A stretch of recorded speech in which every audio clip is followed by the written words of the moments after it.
السلام علیکم عزیز اللہ تعالیٰ بات، یہ ہمارا 9واں لیکچر ہے۔ آج ہم اپنا نیا سبق شروع کریں گے۔ اس سے پہلے ہم کاہلی کو ختم کر چکے ہیں۔ ہمارا اگلا سبق جو ہے اس کے مصنف ہے مولانا محمد حسین آزاد۔ یہاں ہم اس کا تعارف پڑھتے ہیں۔ وہ پیدا ہوئے 1830 میں، ان کا سن وفات ہے 1910۔ محمد حسین آزاد معروف عالم دین اور صحافی مولوی محمد باقر کے بیٹے تھے۔ دلی میں پیدا ہوئے۔ 1857 کی ناکام جنگ آزادی کے بعد آزاد کے والد انگریزوں کے ہاتھوں مارے گئے، گھر بار لٹ گیا۔ تلاش معاش میں دلی چھوڑی، لکھنؤ اور حیدرآباد گئے، پھر لاہور پہنچ کر محکمہ تعلیم میں 15 روپے ماہانہ تنخواہ پر ملازم ہو گئے۔ حکومت پنجاب نے ان سے متعدد نصابی اور درسی کتابیں لکھوائیں۔ لاہور میں قائم انجمن پنجاب میں لیکچرر اور سیکریٹری رہے۔ آخری دنوں میں گورنمنٹ کالج لاہور میں عربی و فارسی کے پروفیسر مقرر کیے گئے۔ 1888 میں دماغی مرض شروع ہوا اور جو مرتے دم تک باقی رہا۔ آزاد اردو کے صاحب طرز نثر نگار ہیں۔ وہ اپنے اسلوب بیاں کے موجد بھی ہیں اور خاتم بھی۔ ان کا تمثیلی اسلوب بیاں انہیں اپنے عہد کے ادیبوں اور نثر نگاروں میں ممتاز بناتا ہے۔ تخیل آفرینی، پیکر تراشی، تجسیم نگاری، شعریت اور رنگینی اور واقعہ نگاری، نفسیاتی حقیقت آرائی اور مبالغہ آرائی ان کے اسلوب بیاں کے نمایاں خصوصیات ہیں۔ ان کا انداز بیاں نثر کا ایک ایسا خوبصورت اور دلکش شاہکار ہے جس نے ان کے بعد آنے والے ادیبوں کی اکثریت کو متاثر کیا۔ خوبصورت اور دلنشین نثر کے علاوہ ان کا ایک بڑا کارنامہ اردو میں جدید طرز شاعری ہے، جس کی ابتدا انجمن پنجاب لاہور کے مشاعروں سے ہوئی، جس کے وہ سیکریٹری تھے۔ آزاد کی تصانیف میں آب حیات، دربار اکبری، نیرنگ خیال، قصے ہند اور خاندان فارس بہت مشہور ہیں۔ وہ اپنے استاد ابراہیم ذوق کا دیوان بھی انہوں نے مرتب کیا۔ آزاد نے موضوعاتی نظمیں بھی لکھیں جو نظم آزاد میں شامل ہیں۔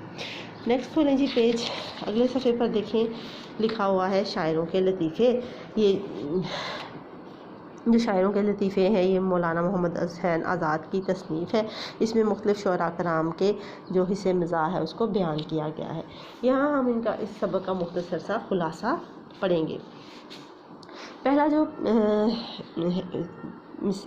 وہ ہے پیراگراف ہے، اس میں دیکھیے کہ اس میں لکھا ہوا ہے کہ ایک دن لکھنؤ میں جو خواجہ باسط کے دو مرید ہیں وہ مرزا اور میر کے کلام پر بحث کر رہے تھے۔ خواجہ صاحب نے فیصلہ کرتے ہوئے میر کے کلام کو مرزا کے کلام پر ترجیح دی اور کہا کہ میر کا کلام جو ہے وہ آ ہے اور مرزا کا کلام جو ہے وہ واہ ہے۔ اور جب انہیں مرزا صاحب کو یہ بات پتہ چلی تو انہوں نے کہا کہ جو یہ بات ہے کہ شعر تو میر کا ہے مگر داد خواہی ان کے ددا کی معلوم ہوتی ہے۔ آگے جو دوسرا دیکھیں جی، جو دوسرا لطیفہ ہے اس میں یہ ہے کہ جو سودا ہے وہ ایک دن ایک مشاعرے میں بیٹھے تھے۔ وہاں ایک بچے نے، بالکل چھوٹے عمر کے لڑکے نے ایک کلام پڑھا۔ وہ جو سودا ہیں انہوں نے وہ اس لڑکے کے کلام پر چونک ہے، کیونکہ جو کلام تھا اس میں بہت زیادہ وہ غم انگیز تھا۔ تو انہوں نے مذاق سے کہا کہ اگر اس عمر میں اتنے جو غم ہیں اس بچے کو، اس میں لڑکا مجھے جوان ہوتا نظر نہیں آتا۔ اور اتفاق یہ کہ چند دنوں بعد وہ لڑکا جل کر مر گیا۔ اگلا دیکھیں، تیسرا جو ہے اس میں تیسرا جو چوتھا لطیفہ ہے اس میں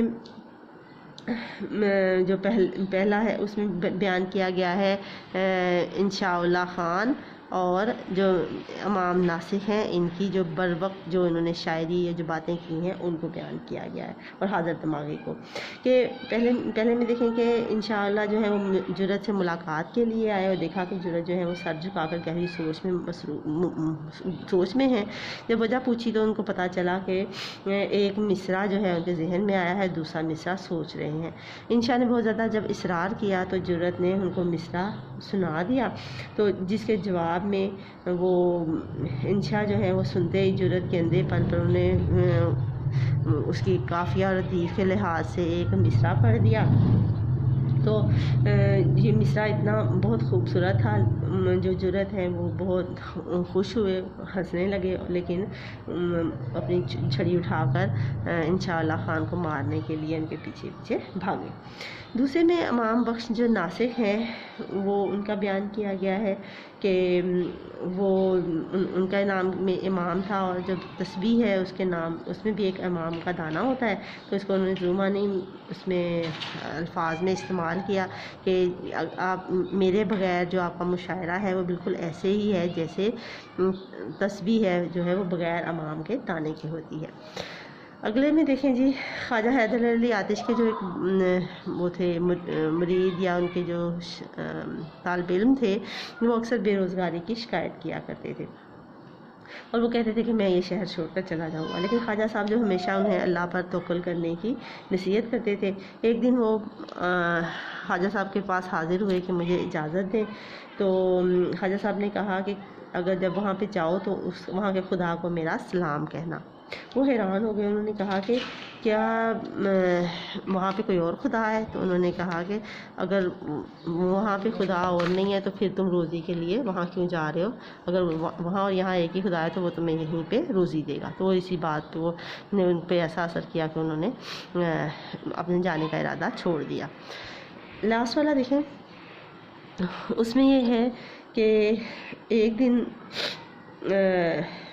جو ایک مرشد زادے تھے وہ محل سے کسی کا پیغام لے کر آئے اور بادشاہ کے پاس آ گئے، اور جواب لے کر جب جانے لگے تو حکیم احسن اللہ خان نے ان کے اتنی جلدی آنے اور اتنی جلدی جانے کی وجہ پوچھی، تو شہزادہ جن مطلب وہ جو تھے آخری جو شہزادے ہیں بہادر شاہ ظفر، انہوں نے کہا کہ اپنی خوشی سے آئے نا اپنی خوشی چلے۔ تو یہ بالکل برجستہ ایک جملہ تھا۔ آخری والا ہے کہ اس میں ایک دفعہ مرزا غالب جو ہیں ان کو کسی نے کہا کہ آپ نے فلاں شخص کو کوئی جواب نہیں دیتے، فلاں وہ آپ پہ تنقید کرتا ہے، تو آپ نے کہا کہ اگر کوئی گدھا آپ کو لات مارے تو کیا آپ اس کا جواب دیں گے؟ چلیں جی، بس یہی اس کا خلاصہ ہے۔ اب اس میں میں مشکل الفاظ کے جو معنی ہیں وہ میں اٹیچ کر دوں گی، آپ نے وہ کتاب پر ہی انڈر لائن کر کے ان کو لکھ لینا ہے۔ اس کے ساتھ آگے آپ کو سوالات کے جوابات جو ہیں وہ بھی آپ کے ساتھ میں شیئر کر دیتی ہوں۔ سوال ہے جی، خواجہ باسط نے میر اور مرزا کے کلام کے بارے میں کیا فرمایا؟ خواجہ باسط نے کہا کہ دونوں صاحب کمال ہیں، مگر فرق اتنا ہے کہ میر صاحب کا کلام آ ہے اور مرزا صاحب کا کلام واہ ہے۔ شریف زادے کی غزل سن کر سودا نے کیا کہا؟ سودا نے بہت تعریف کی، بہت مرتبہ پڑھوایا اور کہا کہ میاں جوان ہوتے نظر نہیں آتے، خدا کی قدرت انہی دنوں میں لڑکا جل کر مر گیا۔ سیدن شاہ کے اصرار پر جرت نے کون سا مصرع پڑھا؟ سیدن شاہ کے اصرار پر جرت نے یہ مصرع پڑھا، اس زلف پر پھبتی شبِ دجور کی سوجی۔ خواجہ صاحب نے اپنے اس شاگرد سے کیا کہا کرتے تھے جو اکثر بے روزگاری کی شکایت سے سفر کا ارادہ کیا کرتے تھے؟ خواجہ صاحب اپنے آزاد مزاجی کی وجہ سے کہا کرتے تھے کہ میاں کہاں جاؤ گے، 2 گھڑی مل بیٹھنے کو غنیمت جانو اور جو خدا دیتا ہے اس پر صبر کرو۔ اچھا جی، سوال نمبر 5 ہے، صاحب عالم کی زبان سے اس وقت کیا نکلا جب احسن اللہ خان نے جلدی سے ان کے آنے اور جانے پر اظہار تعجب کیا؟ تو اس کا جواب ہے جی، جب احسن اللہ خان نے جلدی سے ان کے آنے اور جانے پر اظہار تعجب کیا تو صاحب عالم کی زبان سے اسی وقت نکلا کہ اپنی خوشی سے آئے نہ اپنی خوشی چلے۔ آپ نے ان سوالات کے جوابات لکھ لینے ہیں، مشکل الفاظ کے معنی آپ نے کتاب پر لکھ لینے ہیں۔ آج کے لیے بس اتنا ہی، اللہ حافظ۔